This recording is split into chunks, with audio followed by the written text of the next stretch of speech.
The plan for the next one I've asked to have more fun, but with stochastic thermodynamics and fluctuation relations.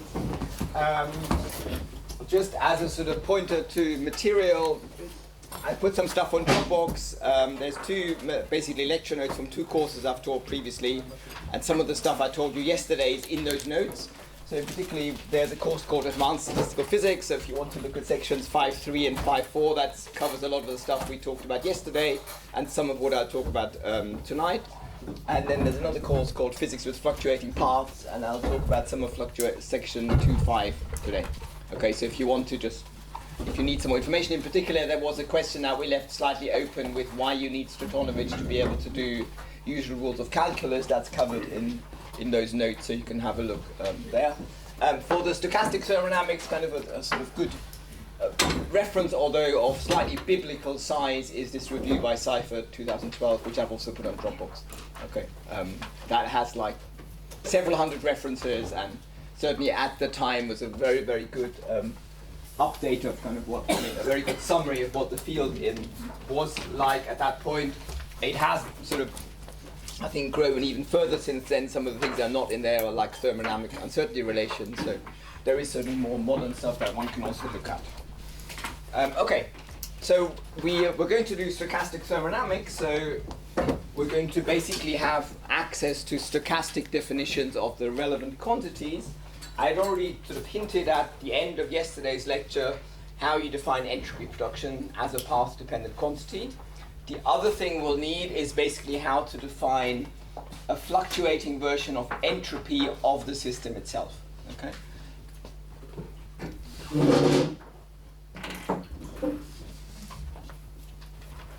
Okay, so how would we do that? Normally if we had sort of an entropy given by an ensemble, right, we would use the Shannon definition, right?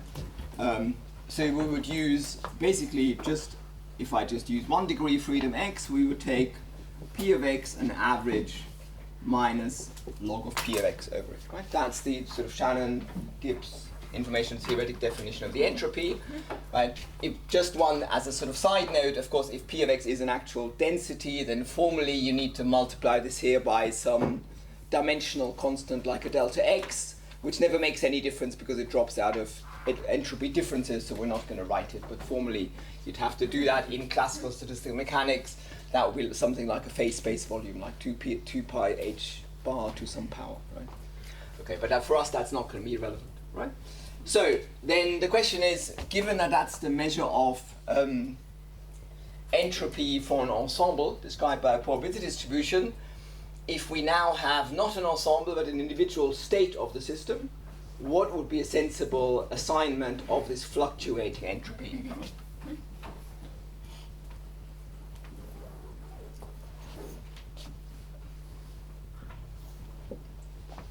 Okay. And if you just stare at this equation, it doesn't take long to think, well, I can read this as an expectation value, right? I can read it as an average over P of x of minus log P of x, right? So the obvious thing to do is to take as the fluctuating version of the entropy that just depends on a single state, just as the thing that you're averaging here, minus log P of x, right? So that will be our measure of kind of system entropy, which will be state dependent. So this is another S here, so it's meant to be a small s, so don't get that mixed up with the action from yesterday. Right? It's not a delta. Sorry, and it's also not one of Roland's deltas. That's right. My deltas look like that. It's not one of those. But he has improved lately. Yes. Anyway, so basically that will be our measure of a fluctuating entropy. This is not just a sort of, in some sense, a good guess, right? You can actually show that this is a reasonable quantity because in coding theory, this is basically what's called the information content, right? So this is the average number, or up to a factor of log 2, the average number of bits you actually need to describe that the system is in that state, right? In an optimal code that minimizes the expected number of bits you need, which is actually the total entropy. So coming from information theory, this also makes sense, right? And intuitively, it basically tells you that a less likely state, right, has sort of more entropy in the sense that you'd be more surprised to see that state, or equivalently, you'd need more bits to encode that state.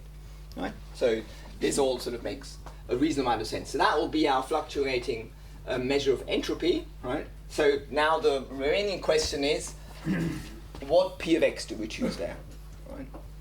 There's at least several guesses you could make. What would be, what probability distribution we should choose there, right?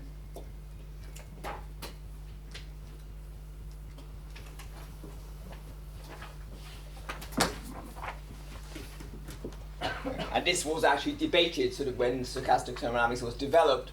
What do you do, right? So what P of x there do you choose there? And the obvious thing you might think of doing at first is to say, well, I'm going to choose that as the steady state of whatever system I have. Okay? So you could argue that maybe P of x should be given by the steady state probability. Okay? I'm going to put a question mark there because it turns out that's not actually the best choice, but that's not an implausible one. That would be a sort of reasonable thing to maybe see whether that would work. And basically the test of whether we get something reasonable in the end is whether we get sort of reasonable results for whatever our assignment is for the entropy. Now if you think of a simple example similar to what Werner was telling us about today, so if you take diffusion, I'm going to do it on a ring, although that's not actually crucial. You could do it on a finite interval. So you have a particle going around a ring, has sort of multiple states like that, and it's just diffusing. And so let's sort of assume our particle starts here at time equals 0, right? And we say we wait a certain amount of time. Let's say the time it sort of typically takes to kind of walk 3 states to the left or to the right, just as a sort of random assignment, right? And let's say this ring is very long, right? Then, of course, the steady state distribution of this system is very simple. It's uniform, right? It's 1 over n. Werner used it in the morning, right? And so if I then use the steady state probability, right, that would actually say every state of the system always has the same entropy, right? Now, if you think about this intuitively, if I've started the system off here, right, well, would you be more surprised a short time later to see the system there or there? Well, I think you probably, okay, let's have a vote. Who would be more surprised to see the particle here, right, and would be more surprised to see it here? Okay, I think that's what everyone would say. Oh, you'd be less surprised, okay? There's always some dissent. Anyway, so I think the reasonable assumption here is that you would say, well, I think this is much less likely, right? And I would be very surprised to see the system here, so I would want to assign to this state at some small time t a higher entropy than to this state here, okay? So it turns out that the actual choice that's useful in terms of deriving fluctuation relations, so let's just quickly write down what we just said.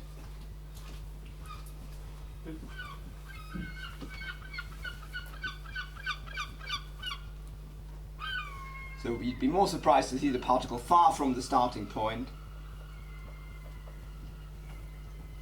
at short time. Excuse me. I mean, you have the full description of your system. Yeah. At all times, you do you have this beautiful path integral that you showed. You have everything that it takes, right? Yeah. I mean, you have a full description. Why are we discussing how to describe, entropy? I mean, you have everything that it takes. So why is there place for interpretation? Because you can compute everything. For example, yesterday there was some entropy production, and it came out of your calculation. There was no discussion about it. Well, I just said, okay, the antisymmetric part of the action basically is the entropy production. Well, you gave it a name, but it was there whether you gave it a name or not. Sure, but then you have to actually go and check, well, does that make sense? For example, in the end, do I get a result like that sort of that obeys, for example, the first law of thermodynamics, right? Yes. So that's the sort of thing you have to check. And for example, here, what we're going to want to check is that, for example, if you have an equilibrium system, right, then what should happen is that the entropy change of the system and the entropy production should always be 0 for any trajectory, right? And it turns out that the right choice is the one we're going to write down now. That gives you that result, okay? So you can actually rule out this choice by an argument like that, okay? But I'm just I'm going here slightly historically in the sense that there were debates at the beginning when this was all set up, right? What the right assignment is of the fluctuating entropy, right? Because it's not something that you can get directly out of a calculation, right? It's something that you have to verify post hoc and check, well, does that give me the second law of thermodynamics? Does it obey the first law of thermodynamics? Right? So, okay. Yeah. So this is for equilibrium? It doesn't, that doesn't particularly matter. I mean, here I'm starting from a non-equilibrium situation. At any finite time, the system is not in equilibrium. Right? So what we want is a definition that works generically. Okay. So because of this effect, we're going to basically choose S of x, which is also dependent on t, as minus the logarithm of the solution of, for example, the master equation or your Fokker-Planck equation, whatever it is, at time t. Okay. And so that's consistent with what we just said. Right, so here basically you have roughly a Gaussian peak spreading, right, and so as that Gaussian peak spreads, right, the entropy of this point here at the beginning will be very large because you'll be very surprised, and then eventually after a long time it will become the steady state entropy, which is basically log n, right, log of number of states here. Okay, so that's the definition that we're going to use, and I think that was introduced by Seifert as far as I remember. Okay. So that's the system entropy, and then as I've already told you, the other sort of basic axiom of stochastic thermodynamics is that the entropy production or the entropy change in the medium is basically given by the ratio of forward and backward probabilities. Okay. So that's our system. Then correspondingly, there's the kind of entropy change in the medium. Which is basically entropy production. I said yesterday I was going to call this sigma. I had another look at the Seifert review, so I think just to make it easier for you to link up with that literature, I'm going to use the same notation that he does. So he calls this delta SM for entropy change in the medium. Okay, and so the postulate is basically that that's equal to the log of the probability of the forward path given its initial point. The log of the ratio and the backward path given its initial point. Okay.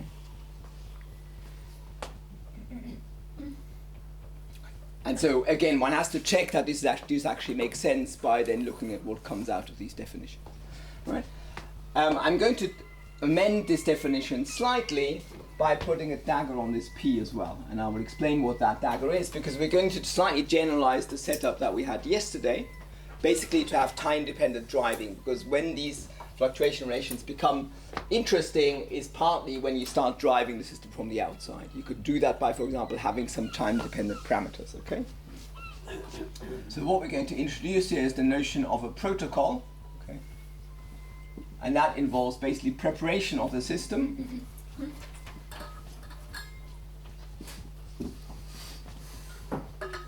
which is essentially just our probability of the initial state. So that's simple, that's however you set up the system. And then a protocol for some external driving parameter. Okay.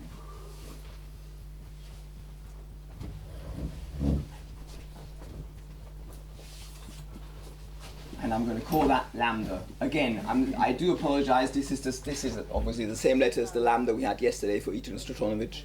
For now, everything's lambda. The lambda from yesterday is just a half today, okay?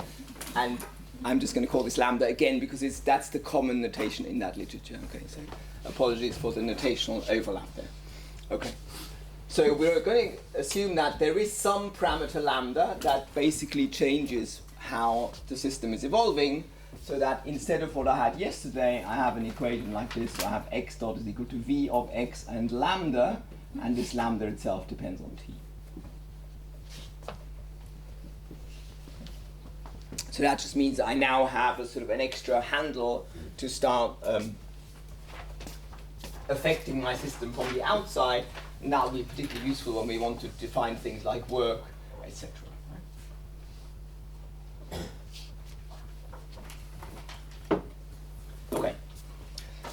So then the reverse protocol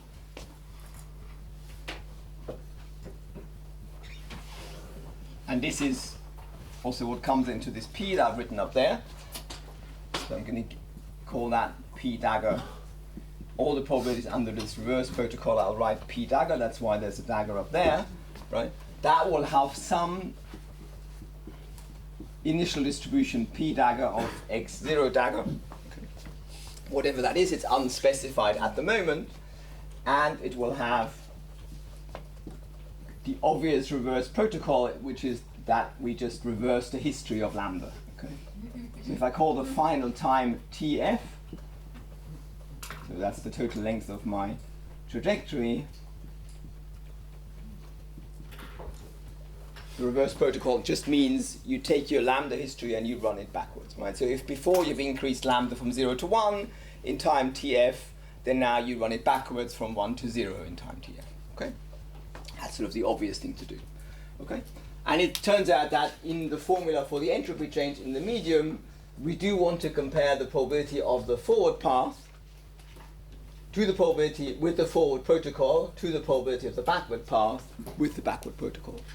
That sort of makes sense, right? Because you're basically trying to sort of look at irreversibility, right? And it wouldn't make sense to look at the reverse path but with the forward protocol, because that path would be incredibly unlikely, right? So it makes sense that you should be looking at the reverse path under the reverse protocol, right? So that's the definition. Okay. Quick pause there for questions, or if someone just needs to stare out the window and forget about the wind and the waves, etc. Down.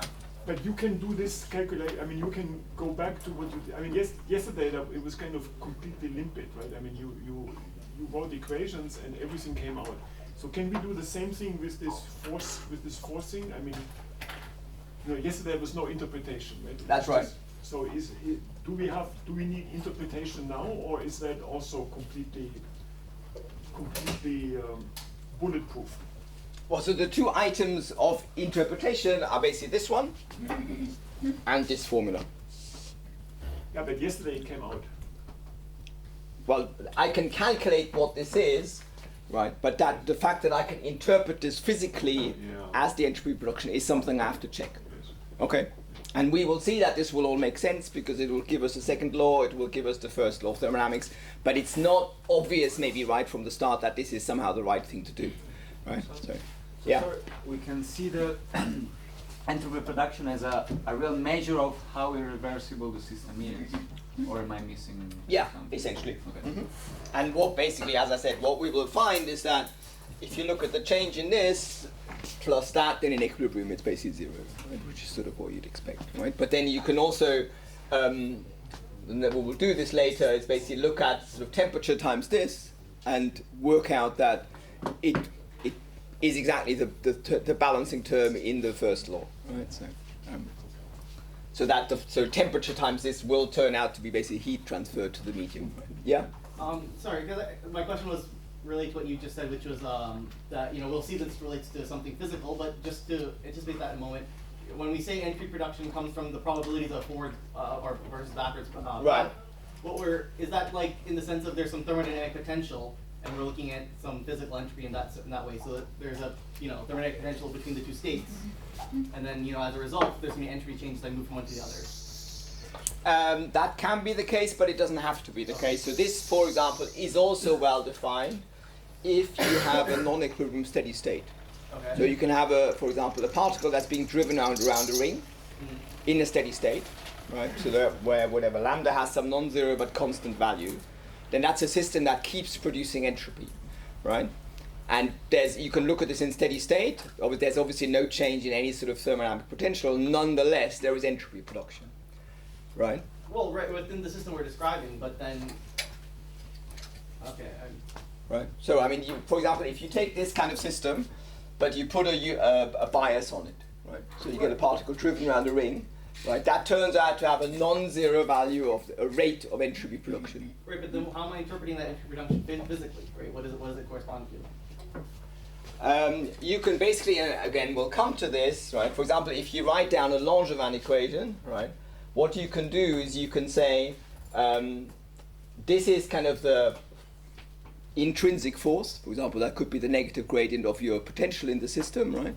And then you have two forces from the medium. You have a friction force, which you would put on the other side with a minus, and a stochastic force, right? Those are the two forces that come from the medium, right? And basically what you can show is that, and we'll, like I say, we will come to this later, is that when you do the explicit calculation, right, this guy basically turns out to be essentially the negative work done by the forces from the bath, right? Which is exactly consistent with that idea of kind of heat transfer to the medium. I see, So, okay. so in that sense, it definitely has a physical meaning. Right, okay, yeah. Yeah. That was sort of what I was. Yeah. Question at the back? Yeah. In Markov processes, for this to physically be an entropy, we need like local detailed balance or something like that, right? Is there an equivalent of that in like non-command processes?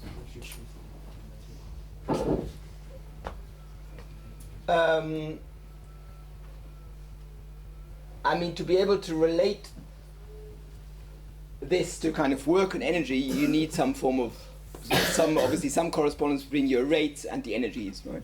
The discussion for the next half hour will basically be able to, you will be able to not use that. We'll just be able to use that definition, and in that case you don't need any sort of specific assumptions, right? So, the fluctuation relations for the entropy alone and the entropy production, they don't rely on anything to do with energy, because you could just formulate them in terms of whatever transition rates you have, right? This also works for a non-Markov process, except then you have to be careful with initial conditions. So let's keep to the Markov setting for now. Okay. So what can we do with these quantities?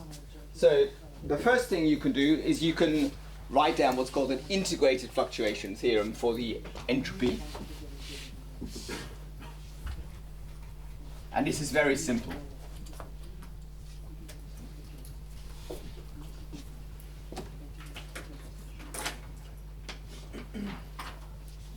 And there are many of these integrated fluctuation theorems, and they're all kind of based on similar ideas. So let me show you this kind of simplest one. So a question? Logistic question, maybe. Okay. So we're going to start with a trivial statement. Right. I'm just going to start from the fact that my path probability for the reverse process under the reverse protocol is normalized.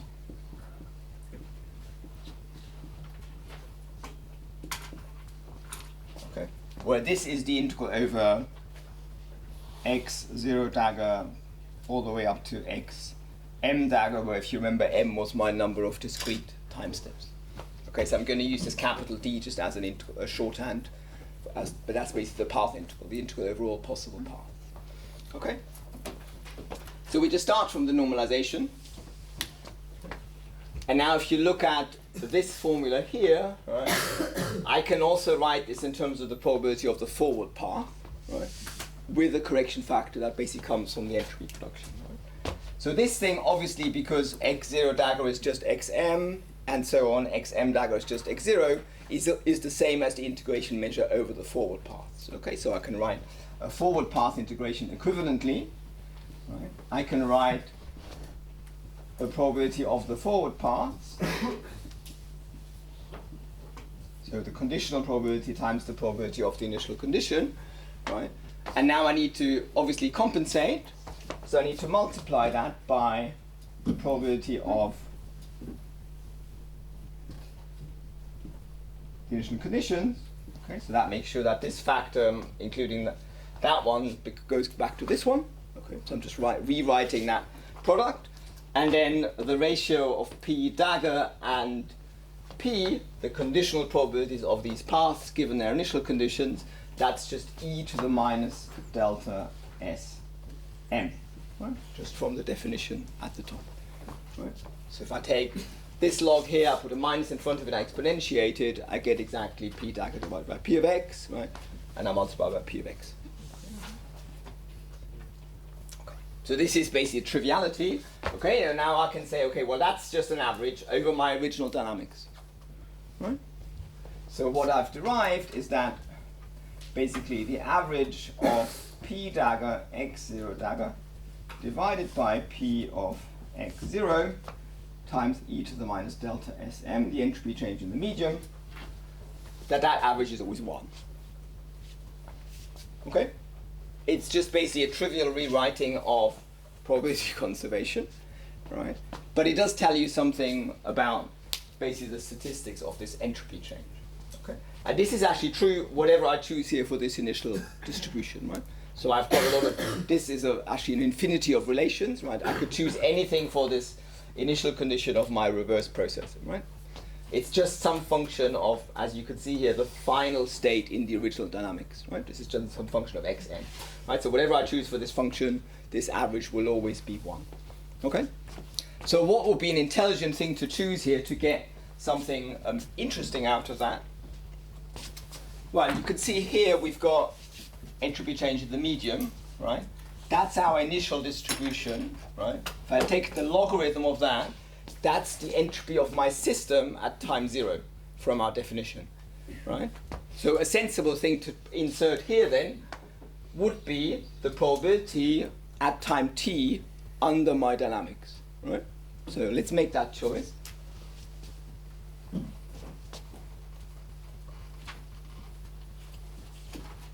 Okay, so we're going to choose p dagger of x0 dagger as the probability of x0 dagger, which is the same as xm, which is the same as x at the final time, at time tf. Right? So that's a choice I can make, right? I can say, let me, in principle, take my initial condition, assume I can solve my Fokker-Planck equation or my master equation, whatever it is. That will give me the distribution of x, the final x at that time tf. Okay, and let me choose that as the initial condition of this reverse protocol. Okay, so it's basically I run my dynamics and then I take whatever statistics I've got there, then I run the protocol backwards. Although you don't actually ever need to think about the reverse protocol at this once you have this relation, because it's just a relation describing the forward process, right? Okay, so when we have that, then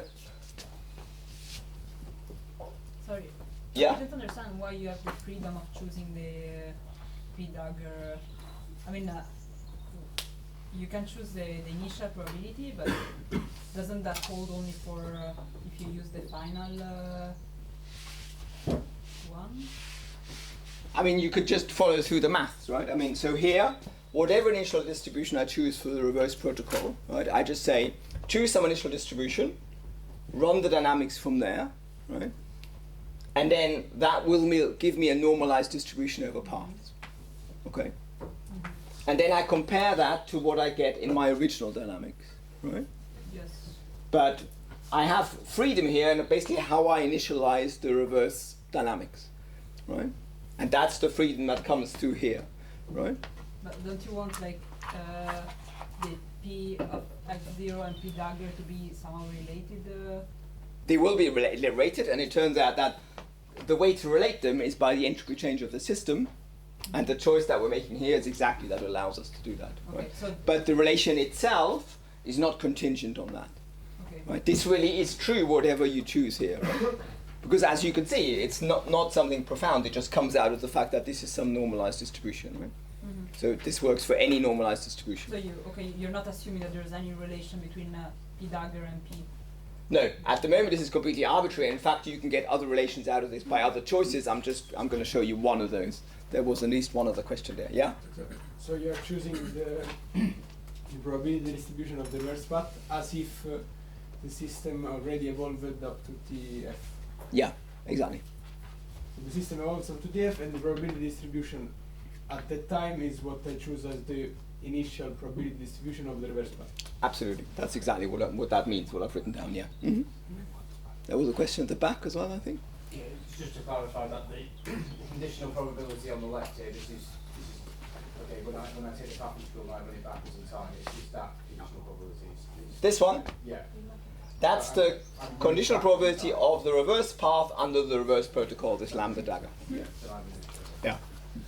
So that's what I meant to indicate by this. So everything that follows this reverse protocol, that will have probabilities marked by this dagger. Okay. Okay. So then what we have here,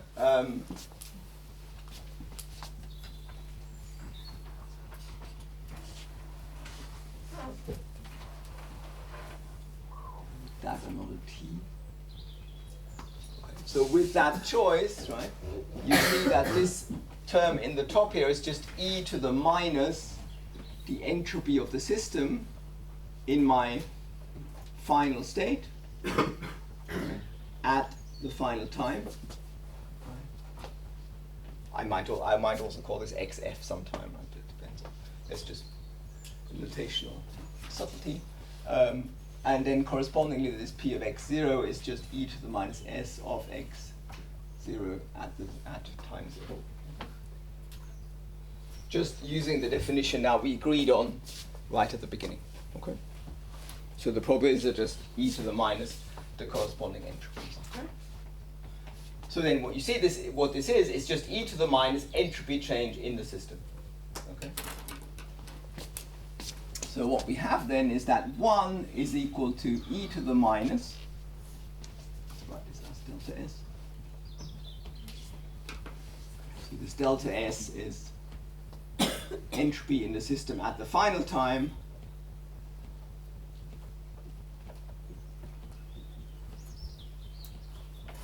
minus entropy in the system at time 0. And so then what we have is that at 1 is the average of e to the minus delta s plus delta sm.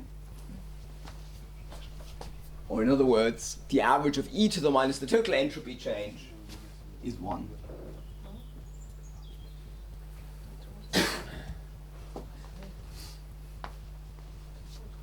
So that's kind of the simplest fluctuation relation. And it really just comes out of normalization. Nothing else really goes into that.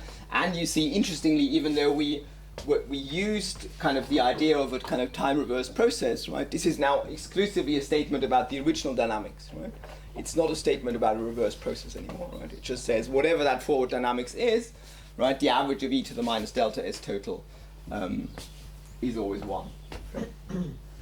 So in particular, I think I mentioned this already briefly yesterday, what you get out of this is that the average of delta S total has to be non-negative. Right? So because by convexity,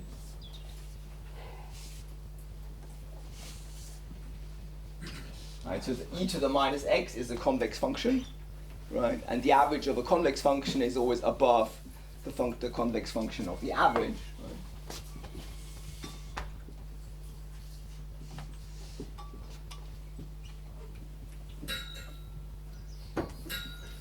So if you, I'm not sure whether this is basically called Jensen's theorem. Has everyone seen that before? Anyone not seen Jensen's theorem before? Very good. Okay, just briefly then, I mean the explanation is, if I have any convex function that looks sort of like that, right? The average of two values of the convex function lies on this straight line, whereas the function of the average lies below, right? So the average of the convex function is always bigger than the function applied to the average. Okay, so in particular what we have here is that 1 is greater than e to the minus the average of delta S total.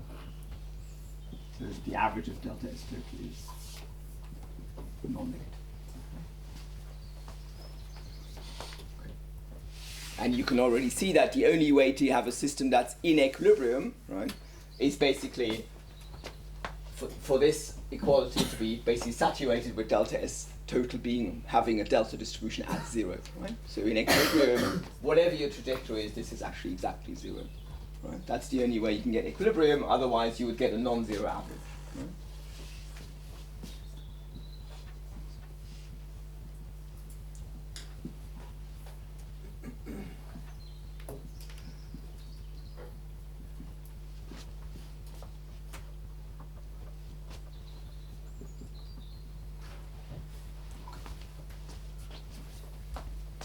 So that's the sort of simplest type of fluctuation relation you can get.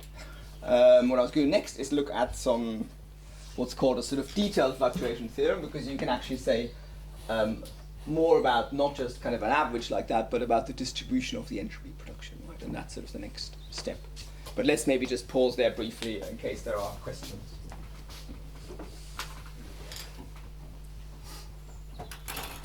Yeah? I think I don't understand. I think in the increase increase of entropy of the medium. Yeah. Okay, let's start from when I look at the difference of entropy of the total entropy. Yeah. It's possible that I'm counting twice the entropy of the final state. So one in the delta S and one also in the delta Sm, since the X over there, the joint probability over there, which is I'm not sure exactly where you're pointing. in X. In the path, you mean? Yeah, in the path. Right. I'm also counting the final state, right? But I'm counting the final state also in the other end. In here? Yeah. Yes, that's true. But basically, I mean, if you look at, we'll go back to the concrete formula later, right? But what you saw yesterday is that this is basically related to changes in state, right? So we had things like xn plus 1 minus xn, right? So this actually was what this picks up is basically changes in state, right? Whereas what the actual final state is the only place where it occurs not as a change, but as the state itself is really in that term. So there isn't any double counting, right? Basically what you do is you have a sort of initial condition, a final condition, then you have lots of transitions between those, which is what the delta Sm picks up, and they're the ones which are responsible for the entropy production. Right. So it is consistent, it's not double counting in that sense. Other questions? Yeah? Just to be sure, we're still working with time reversible process. Right? So like x dagger equal to x. No, there's no assumption here about reversibility. There's no assumption about detailed balance. Except for this last line, this is all completely generic. Right? I mean, the only thing I've used is Markovianity, basically. Because without Markovianity, this doesn't really make any sense, right? So I need to assume that the probability of the path is set by the initial condition, right? But other than that, kind of the only thing we've used is those definitions for the entropy change and for the entropy of the system, and the fact that we have Markovian dynamics. But then you may change to the integral measure. Or Sorry? You change the integral measure there. Or but that's just saying that, okay, these are the same variables, right? Because remember, this x hat 0, x dagger 0 is equal to xm, right? And then x1 dagger is equal to whatever, xm minus 1, right? Etc. Right? So this integration, which is over x0 up to xm, that's actually just over the same variables, right? It's just they're written in a different order here, but that's the only change. So we're not changing into anything there. Yeah? So choosing a particular protocol doesn't change the path we are considering. I mean, it does. Changing the protocol does change which paths will be sort of typical, right? But these relations don't rely on kind of knowing anything about what paths you're getting, because here you're actually integrating over all paths anyway, right? So this is an average over all paths. Okay. So the assumption that the protocol for the reverse path is the same as the protocol for the.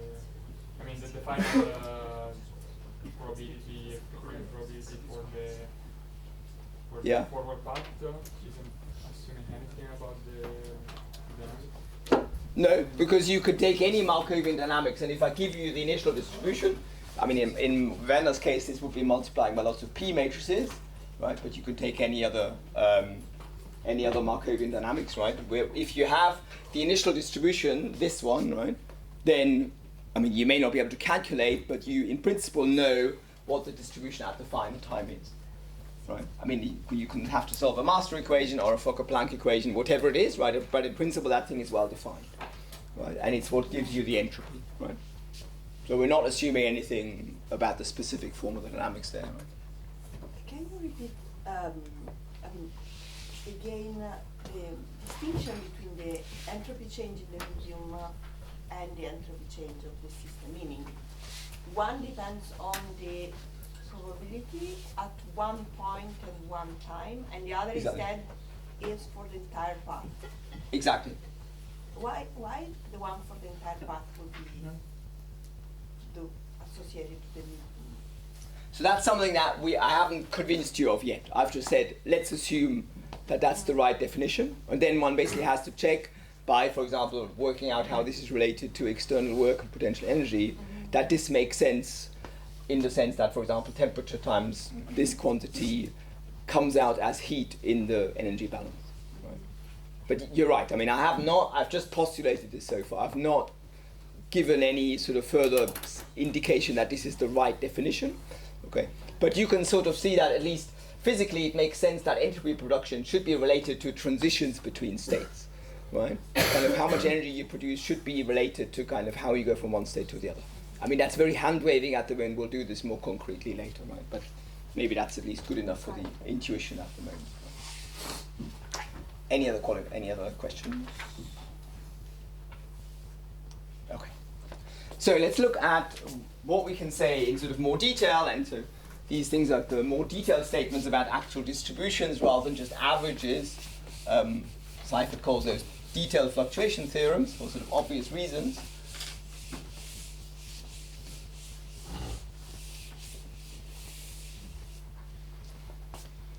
Let's keep the entropy change definition.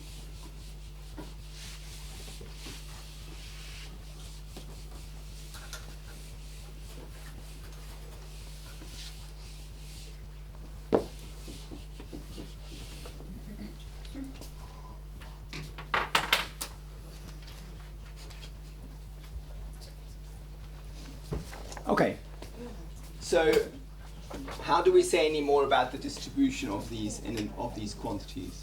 So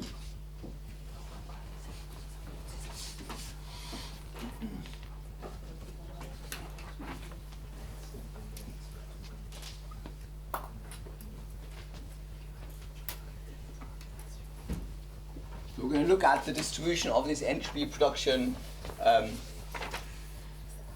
Yeah, I'm not sure whether I'm consistent with where the M is going. I think I'd put it at the bottom. And we can also ask about the distribution of entropy production in the reverse process. Okay.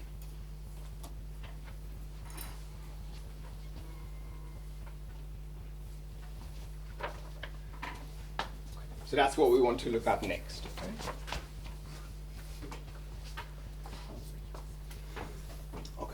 So we're going to define some interval. Eventually we're going to work towards the density of these distributions, but it's just easier to fix an interval first. Yeah? Just what do you mean by delta SM dagger? Because, I mean, so I want to just consider the reverse process, and then I'm going to call the entropy production for the reverse process. I'm just going to give that a name, and I'm going to call it delta SM dagger. Right? good. So here this is the definition for the forward process. Right? And why is the dependence on the process exactly? Okay. Right. So I just say I'm going to call for a specific trajectory under the forward dynamics. I'm going to say that is the entropy production. Right. In the way of calculating it, I need to think about the reverse. Okay, but you can think of that just as a functional, basically, of the forward path. Right.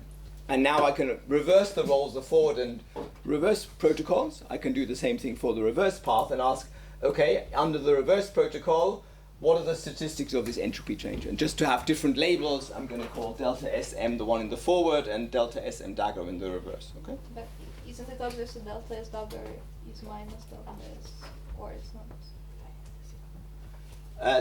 They are related, right? But it's not. I mean, you just switch in Yeah. under the lottery. Right, but we want to know the statistics, right? Ah. Sort of. Okay. Yeah. For the same path, you're right. They're exactly negatives of each other, right? And we're going to use that, right? Okay. So we're going to choose just some interval, just to not go straight to densities. Okay. And I'm going to ask the question: what's the probability that the negative entropy change, the minus is put there exactly for the reason that was just mentioned.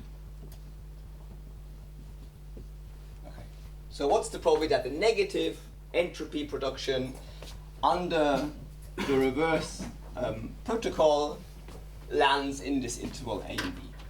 Okay. Well, how do I get that? Well, the sort of what I need to do is just basically say, well, let me look at all of the paths under the reverse protocol.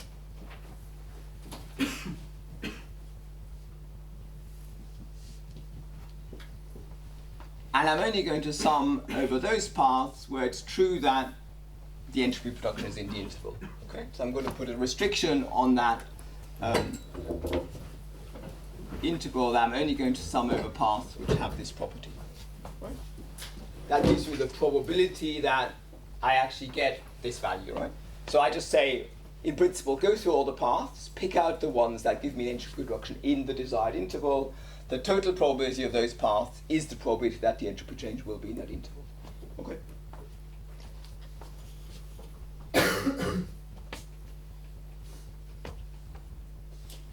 Okay. Now I can play the same game as before, right? I can write this again in terms of an integral over the forward dynamics, right? Exactly the same as before, right? So this is the same step that we already had.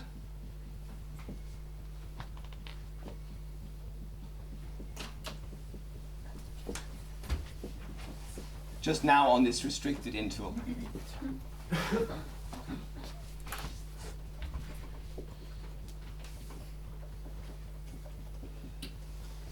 So this is exactly the same formula as before, just with that. Before we had them without the restriction, now we have them with that restriction on the path. Okay? But is it obvious how the measure changes under this restriction? I mean, is it obvious that this formula holds? So this shouldn't say x hat. Yeah, it's probably x dagger. This one. Yeah, that's an x dagger, that's also an x dagger. That's an integration. Sorry? Also an integration.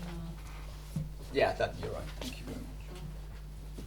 As we said before, the measure doesn't change at all, right? No, yeah, I'm saying the measure change. You when you put a restriction on x dagger. Yeah. You change integration measure, sort of.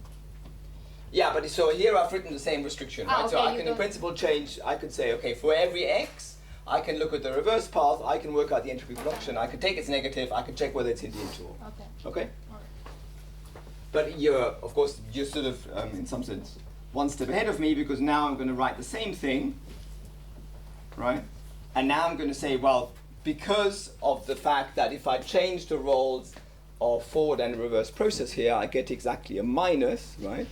The entropy change in the reverse path, okay, the negative that lands in I exactly if the entropy change in the forward path and the forward protocol lands in my interval, okay? And then everything there is kind of the same as in the line above, okay?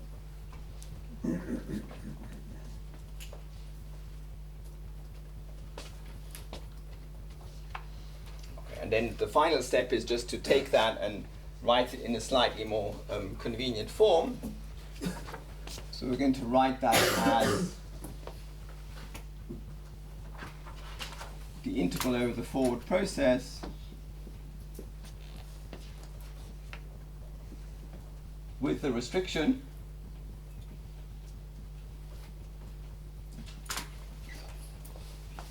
and what we're integrating over is that probability times this quantity here, the this exponential.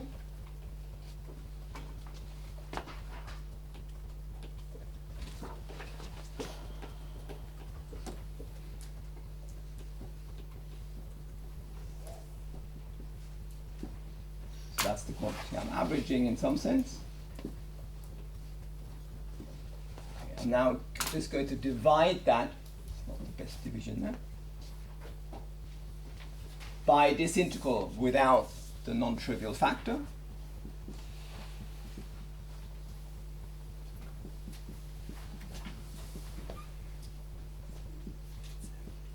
This looks much more complicated than it is.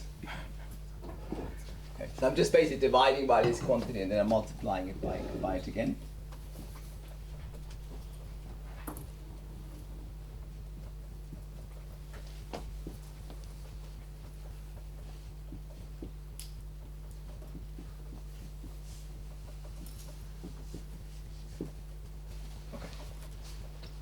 I'm sorry, that's a sort of slightly long formula to write down. That's probably the derivation with most symbols, but it's conceptually very simple because all I've done is I've taken this integral, which is in the numerator there, and I've multiplied and divided by the same quantity. Okay? Why have I done that? Well, because this thing is the probability that delta Sm is in the interval. Right? Because that's exactly the correspondent of what we started with for the reverse process. Right? It's just that same formula without all the annoying daggers. Right? And this thing is a conditional average. Right? Because you see it's normalized. Right? So it's just the average of this quantity averaged over all paths that have the required value of delta Sm. Okay? So this is just the average of P0 dagger x0 dagger divided by P0 x0 e to the minus delta Sm, exactly the same quantity as before, but now I'm averaging it conditional on delta Sm being in the interval. Okay. Times this probability that delta Sm is in the interval. Sorry? Yeah? It might be trivial, but when you change the integration variable from x dagger to x, Yeah. isn't there some multiplicity?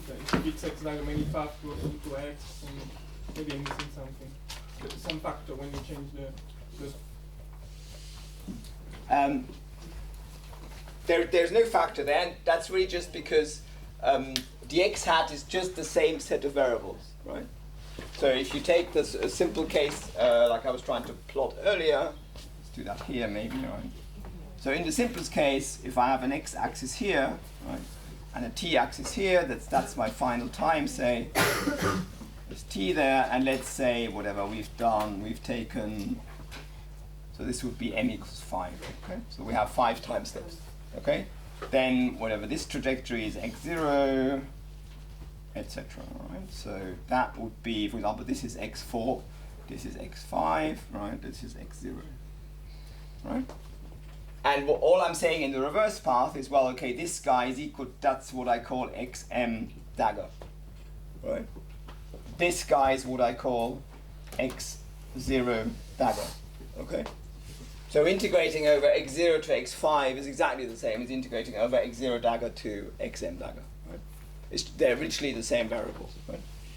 Or if you want to be formal about it, they're basically there's a one-to-one map, right? Which just consists in reverting the coordinates, basically. So there's no Jacobian there because it's just literally the same coordinates. Right? Yeah. Is it possible for you to use a darker marker? A darker color of black, yes. That's always a problem with whiteboards. Let's try it. And turn the light on. That one. Turn this. Okay.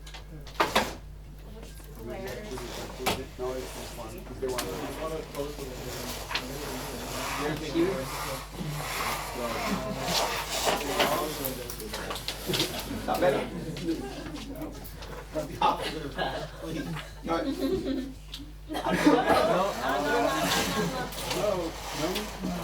Yeah? That works. Okay, I can't tell what the view is from back there, so you have to tell me. It reflects on. Fine. Back?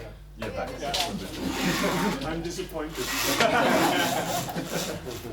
think you should that's write blacker. with Yeah. larger letters. Yeah, I can also Then do I that. can put it up again. Okay, let's do the question in the meantime. Yeah? Yes? Yeah, I mean, it's a stupid question, but couldn't you arrive at this point by just using some sort of conditional probability? Because this is exactly what you would expect to get, right? You would expect this sort of result. Yeah, if you can see it directly, this is just a long way of basically writing out the conditional probabilities, yeah, in some sense, yeah. Finally, the equality is this probability is equal to this. This one to that one? Or? Yes, the last thing that you found, equal. Yeah. No. This one? Yeah, is equal to? That's equal to what we started from. Exactly. And the fact that there is a minus sign, it's okay. Yes, because that's the entropy change for the reverse trajectory under the reverse protocol. Yeah. This is the statement about the entropy production in the forward trajectory, right? And as we said, from that definition, if I go from the forward to reverse protocol, the numerator and the denominator just change roles, so you get a minus. Okay. Sorry, I followed what you did, but Right. then I'm a little shocked because the delta SM Yeah. path by path Yeah. is minus the delta S dagger M. Yeah. So why the probability of minus delta S dagger isn't equal to the probability of delta S M in the same interval? So I would, since each of them is minus the other, Yeah. path by path. The Right. statistics- But then you have to ask about the statistics, right? And the statistics are, right? You don't, under the reverse protocol, get Yeah. exactly just the time reverse sequence of paths, right? Yeah. I mean, probability of the two paths are not the same. no, exactly. Because I mean, for example, if you think about whatever, changing lambda slowly from one value to the other, right? The forward dynamics will basically, let's say, relax quickly to some equilibrium, then it will sort of gradually follow to the final equilibrium.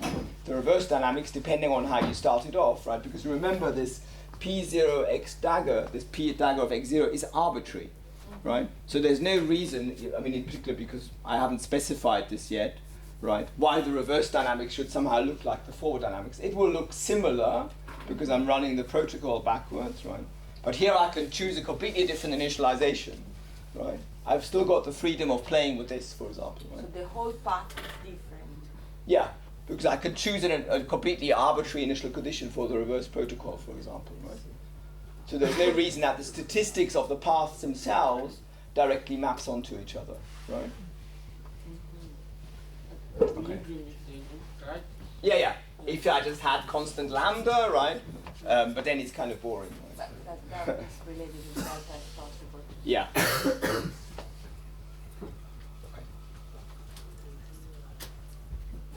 Fine. Let's keep going with this one.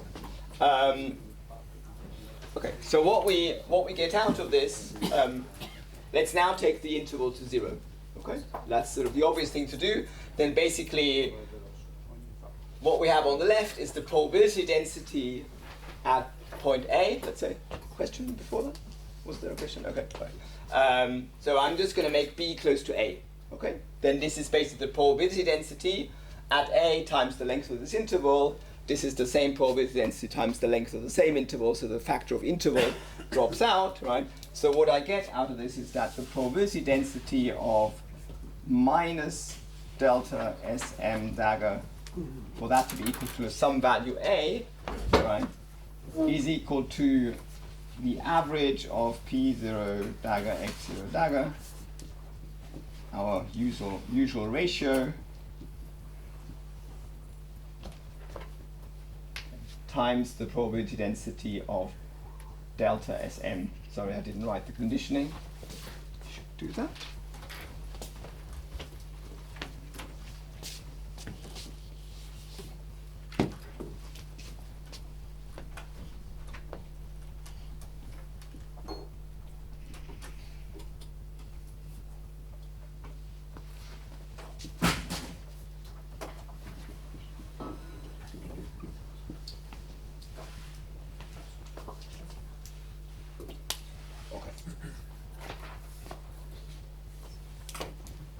And so let's give that one a dagger just to be sure that we remember that this is about the reverse dynamics. Okay.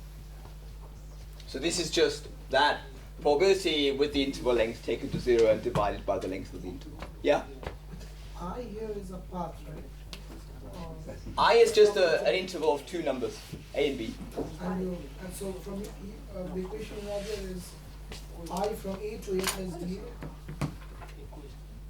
Sorry, I'm just going to, I realize I didn't write this down very well. So A plus D. Sorry? So here I is between A and A plus D. Exactly, so I just take this difference to 0. Right? Yeah, you can call it dA or something and just make it small. Right? Okay, so that's what's called a sort of detailed fluctuation theorem. It basically tells us in principle how to relate the distribution of entropy production in the forward process to the distribution of entropy production in the reverse process, right? And essentially, and this is sort of Chiara's intuitive feeling, right, is that, okay, that probability should be essentially equal to that one, but there is this correction factor, right, which has the same quantity that we're averaging as in the integrated fluctuation theory, right? And depends on delta Sm, basically.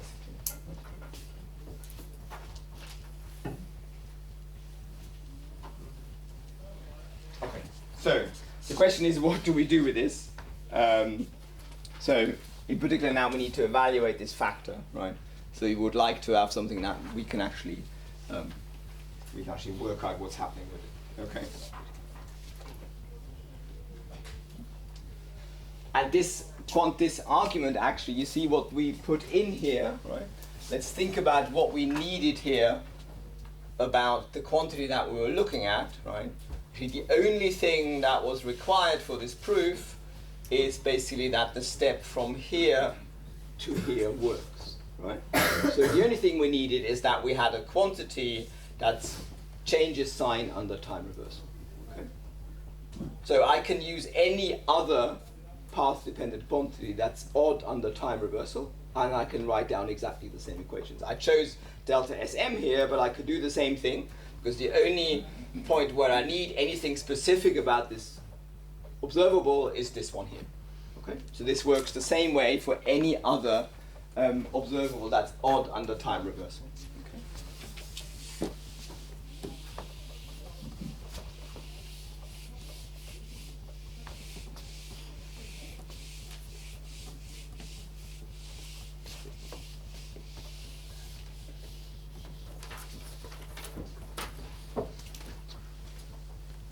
Sorry, in equilibrium, what would that reduce to? Sorry?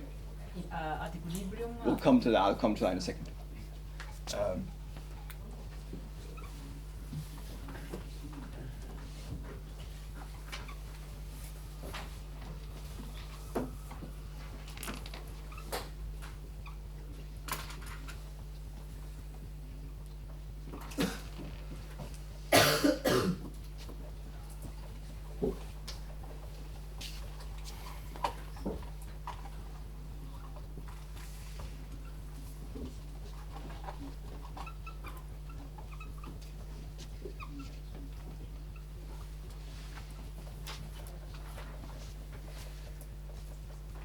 So particularly so the only thing we have to be careful with, so I can replace this by any other observable, let's call it whatever, R, right? And then this would also be replaced by R, okay? And this would be replaced by minus R dagger, okay?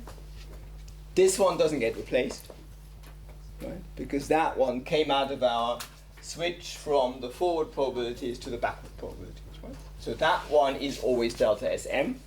Right, but the rest of the proof I can do with any other observable. Write that here. Right. That's odd under time reversal. Right. So of course, what would be nice now, in particular, is if we could say something, for example, about the total entropy change, right? The thing that we had earlier in the integrated fluctuation theorem. Right? Now, the total entropy change, annoyingly, isn't odd under time reversal, right? And that's the reason for that is that in this total entropy change, what I had to do here, basically I had to put in the solution at the final time, if you remember, right? That's a formula I've just wiped out, right? And because the Markov evolution generally is not reversible, right? If I go from time 0 to time tf, if I reverse that, I don't get back to the initial condition, right? Markov process is relaxed to equilibrium, right? So per se, in a sort of in a generic situation, the total entropy change does not have a nice time reversal behavior. Okay.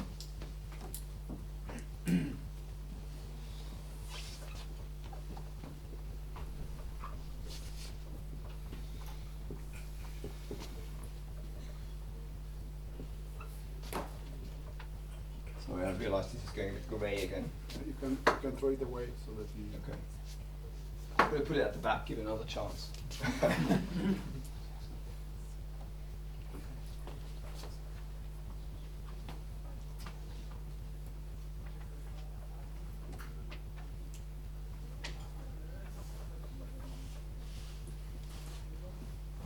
this is just a mnemonic for you to remember. Okay, what I mean here is that because in the entropy change I have to have an evolution from time 0 to time tf. If I start from this distribution at time t0, I don't get back to that distribution. Right? That's why entropy change in general doesn't have a nice behavior under time reversal. But there is one situation that is interesting and where this works.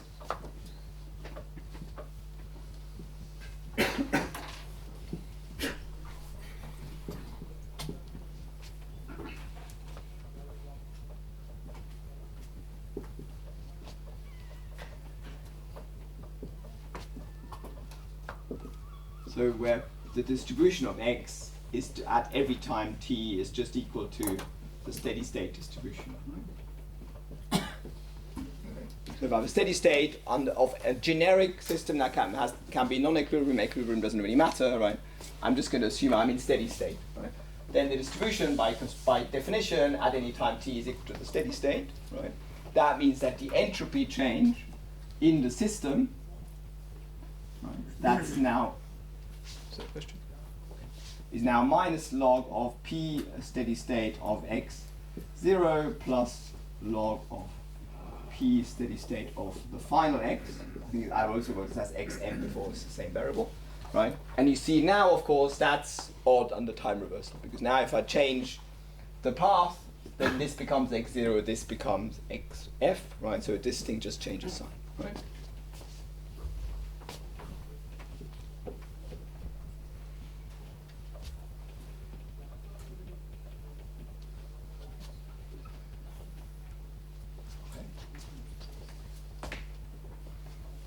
So also the total entropy change is then odd, because delta Sm already is odd.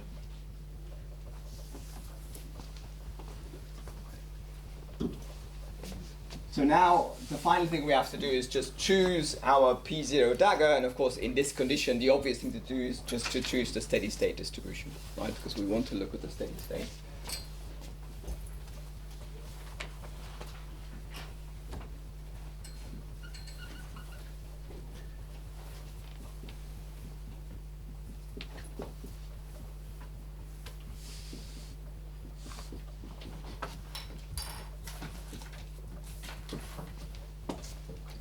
So we're going to look at specifically the situation of non-equilibrium steady states. They're arbitrary at the moment. The only thing we're assuming is that we're in a steady state. Okay? So then we're going to use this relation. So what we have is that under the reverse protocol, right, which here is actually the same as the forward protocol, because we're assuming lambda is equal to a constant, otherwise we don't have a steady state. Right? So the forward and the reverse protocol are actually identical because lambda is constant. Right. So what I have is that P dagger of minus delta S total, that's my chosen observable, that's equal to A. Right. Well, that's equal to the average of this thing, right, which by the same argument as before is just e to the minus total entropy change, because this, again, just becomes the entropy change in the system if I choose my P dagger like this. So this is just equal to e to the minus delta S total. And I need to average that over all paths which have the value of my total observable. Dagger missing there, sorry.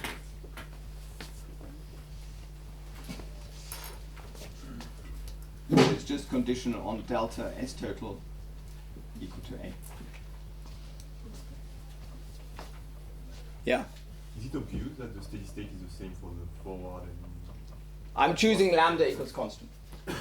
But okay, so if it's not constant, yeah. Okay, then that just means hold lambda constant, and of course the steady state is the same system. But if it's not, it's not. But then even the question of what is a steady state doesn't really make sense, right?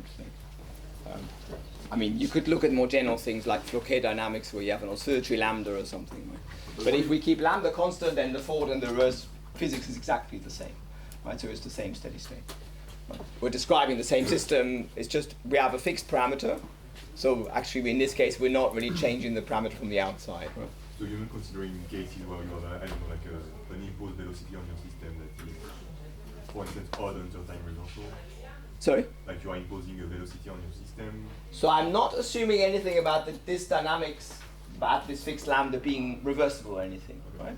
That's not assumed here anyway. The only thing that I'm assuming is that I'm not sort of breaking the steady state of the system by changing some external parameter. Just whatever that parameter is fixed, right? So that parameter could be like the force on a particle going around a ring, right? So that is definitely a sort of non-equilibrium steady state.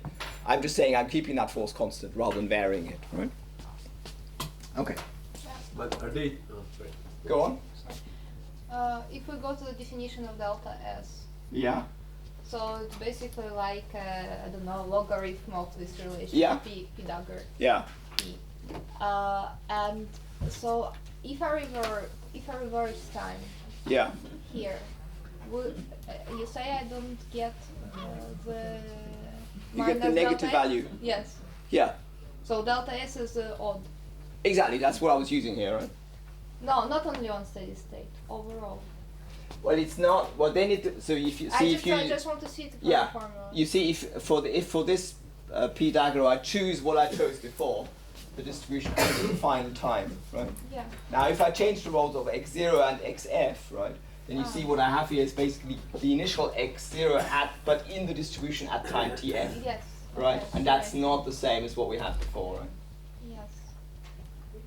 So maybe I should write this note clearly that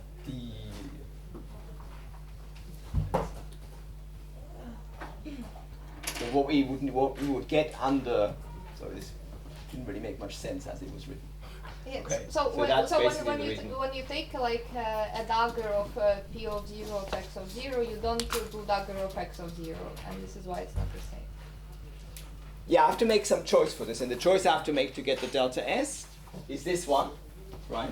But then if my dynamics has a time-dependent lambda or something, then if I do time reversal, right, then this distribution is not the time reverse of the initial one, right? So that's the sort of problem. Yeah. I think I'm not getting why if you take lambda, which is non-constant but like periodic or symmetric with respect to the median point, Right. you don't get a steady state, but what cannot you get a situation like this in which you have the cancellation? The cancellation of the So the maybe product you and could the do same. that. Maybe you could do it in that case. I mean, you'd have to basically take a point where the lambda is the same, and you'd have to. So I haven't thought about that case. I'm not saying that this is the only case where you can make it work. So maybe in the periodic case, one can say something similar. Right. Also, if you have like a lambda which is symmetric around T0 plus TF half, no? So which if you invert, it's completely like I have a force that I open, I increase the force, then I decrease, but it does Yeah, it the same but then way.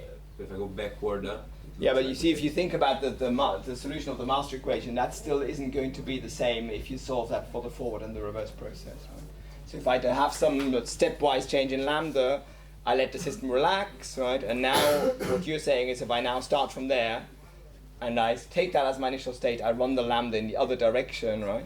I'm still not going to get back, for example, to the initial condition, right? Necessarily, because the initial condition is arbitrary at the moment, right? It could be that there might be special choices I can make for the initial conditions for that to work, right? But in general, just because we have dynamics that relaxes towards equilibrium or some steady state, right? You cannot reverse the evolution, right? Okay. Is it delta S dot in the? That's the delta S total. Thank you. Okay. Dinner is nearing, so we should at least finish this argument. Okay. So what's this average?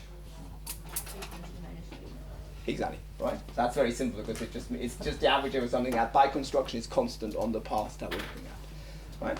Plus the other thing that we have here is because we have a constant lambda, so the forward and reverse protocol is the same, right? This is actually the same as the probability that minus delta S total is equal to A, right? Because the statistics of entropy production in the reverse process is the same statistics of entropy production in the forward process because the processes are identical, right? Okay, so what we get out of this is that basically the probability distribution of the total entropy change in a non-equilibrium state being equal to minus A is equal to e to the minus delta S total, that the probability is equal, the entropy, total entropy change is equal to A.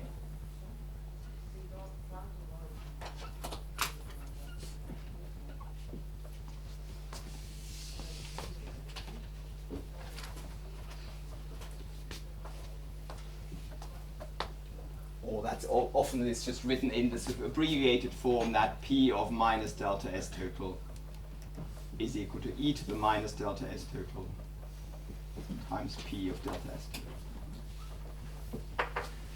So that's what the sort of version you'll typically find written down. It's maybe slightly confusing, so this is maybe slightly clearer. Okay. So what this means basically is if you know 1/2 of the probability distribution of the total entropy change in a non-equilibrium steady state, say for the positive values, you can extract what the distribution is on the other half. Right? So you only need to know 1/2 of the distribution, and the 2/2 of the distribution are related by this exponential factor. Right? So that's what's called the detailed fluctuation theorem, because it doesn't just tell you about the average, right? It tells you about the distribution itself. We can do a very quick sanity check that, of course, this should go back to the integrated theorem. If I integrate this on both sides, I get a 1 on the left by normalization, and I get the average of e to the minus delta S total, right? Which is what we had before. Okay, so it's definitely consistent with what we had before, as of course it should be, right? This thing is also called the so-called Galotti-Cohen symmetry. Galotti and Cohen got this by much, much more complicated maths. I've lost my wiper. Because they were looking at chaotic dynamics and they had to do all sorts of complicated things. Can anyone see where I've put the thing I used to wipe the board? There it is.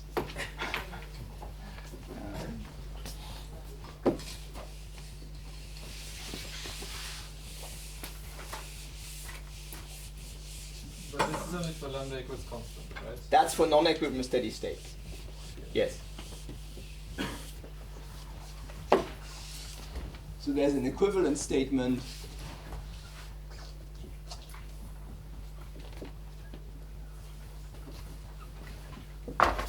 which is basically looking at the Laplace transform of the distribution, which is sort of well defined as long as the tails are not fatter than exponential, at least within some range of z. If you have, you can write that the average of e to the minus z delta S total. Right. If you basically work that out from that formula over there on the right, right, you can show that that's equal to e to the minus 1 minus z delta S total. Right, that's a sort of 3-line calculation that you can easily check for yourself. Right. It just involves evaluating this with the formula over there and then doing one sign change on the variables. Right. So this quantity, the Laplace transform of delta S total, is symmetric around about z is equal to 1/2. That's what this is saying. So the Laplace transform of the distribution of delta S total has this symmetry.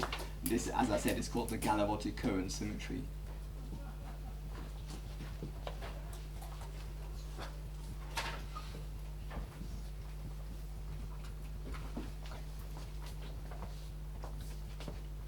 So that's the sort of more detailed information you can get beyond these kind of integrated fluctuation theorems. You can basically get statements that relate the sort of distributions. We have maybe sort of 10 minutes, so I can. I'll tell you a little bit about the other sort of important fluctuation relation, but let's have a quick break nonetheless for questions.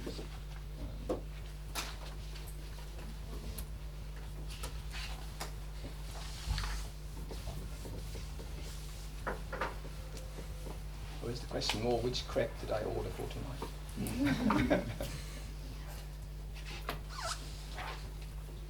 Okay, everyone good? Okay, fine. Then let's kind of, we can probably at least in the sort of remaining time finish off the sort of interpretation of this delta S. Okay, so as someone mentioned earlier, sort of detailed balance, right? So you see so far I've really not used anything at all, basically beyond this definition and the definition of delta S, right? Yeah? Sorry, I'm a bit late to ask the question, but go on. Exactly, a non-equilibrium steady states is steady states which does not respect the detailed balance. Yeah, I mean this is also true in equilibrium.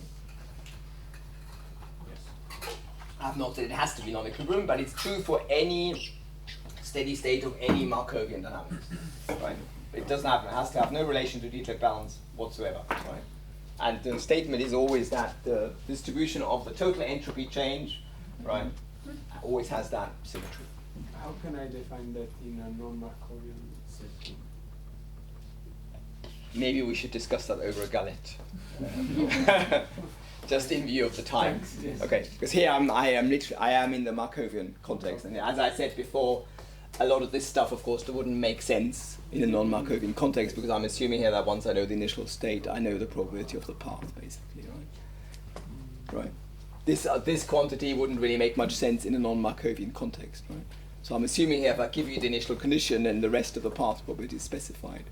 If you have non-Markovian dynamics, then this is of course not true anymore, because you need to know history before x0, right? So that's why most of the literature works with Markovian dynamics. I mean, there's various ways you can deal with non-Markovianity. You can extend the state space, right? And of course, in some sense, the typical argument is that whatever non-Markovian dynamics you have is typically a projection of Markovian dynamics of a much bigger system, and you're only looking at some of the degrees of freedom, right? Okay. In which case, you might as well go to the Markovian description of the full system, right, and derive this, right? Whether, of course, you can then take from the observed degrees of freedom any information about this total entropy change is a very complicated question. Because if you're not observing all the degrees of freedom, you might have all sorts of things going on in cycles that produce entropy that you're not observing, for example, right?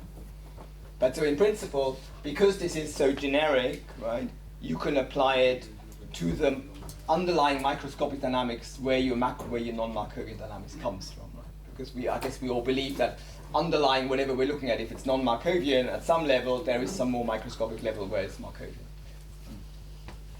Okay, let's see whether we can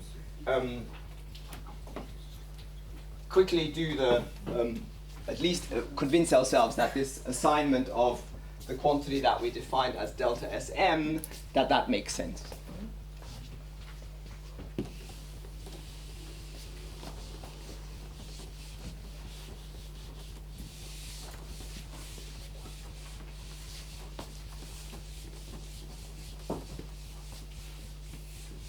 We actually had the expression for this yesterday already.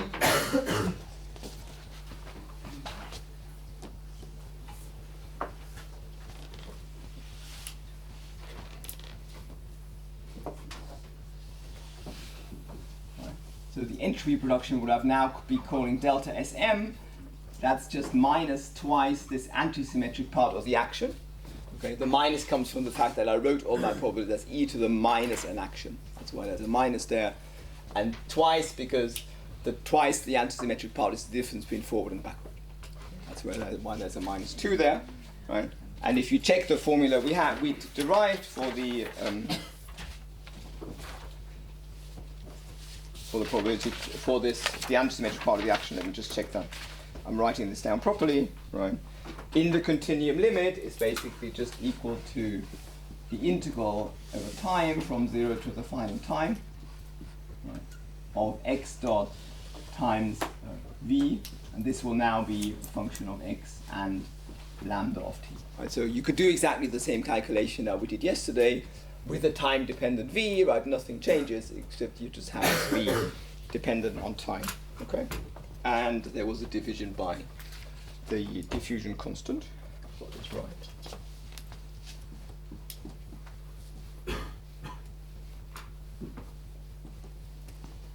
Okay, so let's go back to the case now where we have dynamics that would satisfy a detailed balance, except we're changing this external parameter. Okay?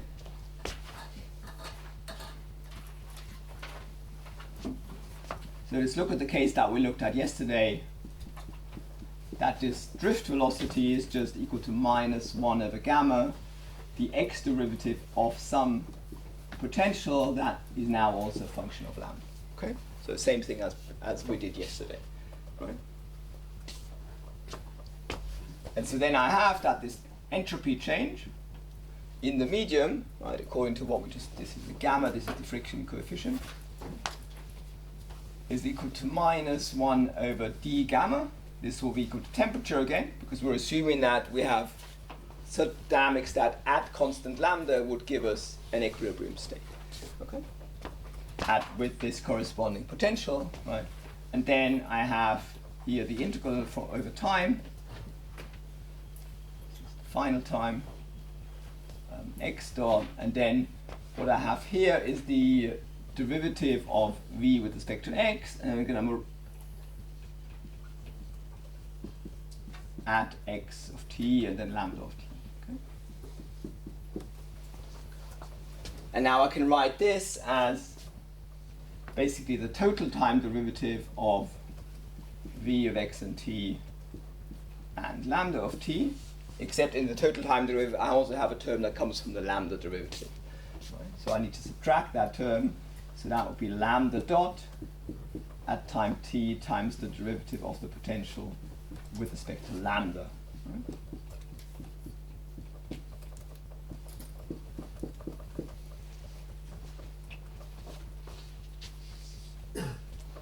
Okay, so what do we get out of this? We see that the total, this presumed total entropy change in the medium is equal to minus 1 over t. This integral over the total time derivative now just gives me the change in potential energy again. Right? So it's the difference of the potential at evaluated for the final time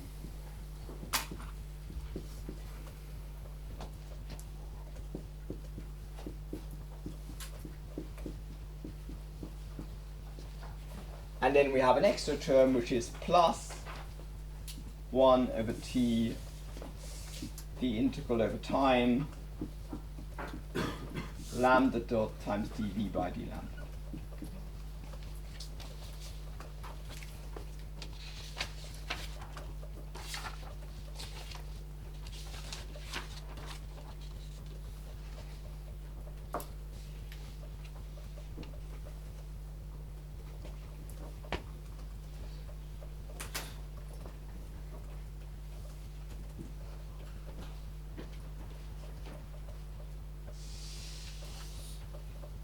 Somehow the sign in my notes is different, which is slightly perturbing. Well, it's the reverse path. It's the reverse path. Could be, but it should come out the right way. Let me have a quick look. It's on the first line, I think. Sorry? So the minus 2 SA. Yeah. I think only missing the minus sign. Okay, that might well be true. Let me just double check. So there's a minus there before. No, but I mean, SA is the part on the right. Well, 2 SA is the part on the right. No, there's a minus there. Yeah. It's right in the first one. The definition does it. So the minus are wrong.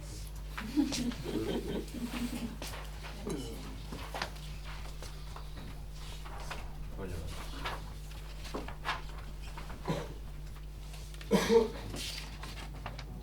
Okay, well it's 7:15 anyway, so I think maybe we'll leave this as a cliffhanger. You can all come back tomorrow at 8:30. I will check the sign by then. So I'll put a question mark there, and a question mark there. Okay. So what, just to sort of give you an idea of what is going to happen now, right? So basically you see this is the change in potential energy, right? And then if you look at this, or that would make sense to take as a definition of external work, right? Because that's change in potential energy that comes from the fact that I'm not changing state, right? There's no derivative with respect to x here, but I'm changing a lambda, right? So this is just the change in potential energy that comes from the fact that at constant x, I keep changing lambda, right? So this makes sense to think of as a definition for external work. Right? And in fact, you can get... And there's no x dependence in this in the last term. So this depends on x and lambda. I just didn't write the argument as before. Right? So this does depend on the path, right? But you see what this term is representing is it asks at every small time step, right, fixing the state, how much extra energy am I giving the system externally by changing the lambda, right? So this makes sense as a definition of the external work, right? And so basically then using this, what you can get is what's called the Cook's relation that takes a sort of few more minutes, right? And that's sort of the equivalent of this, but now not for the distribution of total entropy change, but for the distribution of this external work, right? It uses a slightly different protocol, right? Because it turns out that to get this Crookes relation, what you need to assume is that the forward and the reverse process both start from equilibrium at their respective lambdas, so the initial and the final lambda. That's how you get the Crookes relation. But Giulio tells me we need to leave in 10 minutes, so I think we should stop there. I'll take a few more questions if Giulio lets me. Thank you very much.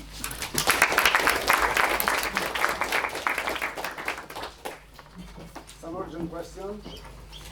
Well, we have a 20 minutes walk, so during the 20 minutes walk there is ample time for questions. Very good. 25 minutes. Okay, so if there are no other questions, so just one.